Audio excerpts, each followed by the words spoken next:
ডিভিসির বিরুদ্ধে ক্ষোভ প্রকাশ মুখ্যমন্ত্রীর। ডিভিসি অনবরত জল ছাড়ায় রাজ্যের বিভিন্ন জেলায় বন্যার পরিস্থিতি। বন্যা কবলিত এলাকায় ডিভিসির বিরুদ্ধে ক্ষোভ প্রকাশ করেন মুখ্যমন্ত্রী মমতা বন্দ্যোপাধ্যায়। তাই আগামী 3 দিন বাংলা ঝাড়খণ্ড সীমানার বর্ডার সিল করার নির্দেশ দিয়েছেন মুখ্যমন্ত্রী। মুখ্যমন্ত্রীর নির্দেশের পরেই পশ্চিম বর্ধমান জেলার আসানসোলের 19 নম্বর জাতীয় সড়ক কুলটি থানার অন্তর্গত ডুবুরডিহি চেকপোস্টের বাংলা ঝাড়খণ্ড সীমানা সিল করে পুলিশ। এর ফলে ভিন রাজ্য থেকে আগত ট্রাকগুলিকে পুনরায় ঘুরিয়ে দেওয়া হয়। আজ পশ্চিম বাংলা ঝাড়খণ্ড সীমানা ডুবুরডিহি চেকপোস্টে দাঁড়িয়ে রয়েছে একাধিক ট্রাক।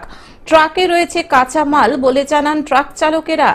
নাশপাতি আপেল বোঝাই ট্রাক দাঁড়িয়ে রয়েছে সীমানায়। এর ফলে বিপাকে ট্রাক চালকেরা। এই ঘটনায় পশ্চিম বাংলা ও ঝাড়খণ্ড সীমানা ডুবুরডিহি চেকপোস্টে আসেন কুলটির বিজেপি বিধায়ক ডাক্তার অজয় পোদ্দার। এদিন ডুবুরডিহি চেকপোস্টে বিষয়টি নিয়ে পুলিশ আধিকারিকদের সাথে কথা বলেন বিধায়ক। ট্রাক চালকেরাও তাদের সমস্যার কথা জানান বিধায়ককে। আমি তো এসে যেমন তারা বেরোতে পারে তার ব্যবস্থা করেছি। এখন এরা হায়ার অথরিটি থেকে কথা বলে যে কাঁচা মাল যতটা আছে, ফ্রুটস অ্যান্ড মিল্ক যত আছে তার বার করার ব্যবস্থা করবে। আর অর্ডারটা আমি দেখলাম বিকাল 6টা অবধি অর্ডার আছে। আমরা 5টার সময় এখানে আসবো 500 সংখ্যাতে। যদি অর্ডার 6টা অবধি পালন না করে তারপরে আমরা নিজের মতন করব। এখন তো আমি দেখলাম যে আপনি গাড়ি ট্রাকগুলোকে বের করার চেষ্টা করলেন, তারপরে অর্ডার আমাকে দেখালো। অত অবধি তো অর্ডার দেখাচ্ছিল না। হায়ার অফিসার সঙ্গে কথা বলালো, তারা বললো স্যার আমরা তো অর্ডার পালন করতে হবে, 6টা অবধি অর্ডার আছে। আমি অর্ডারও দেখলাম 6 PM। 5টার সময় আমরা আসবো, আবার দেখি।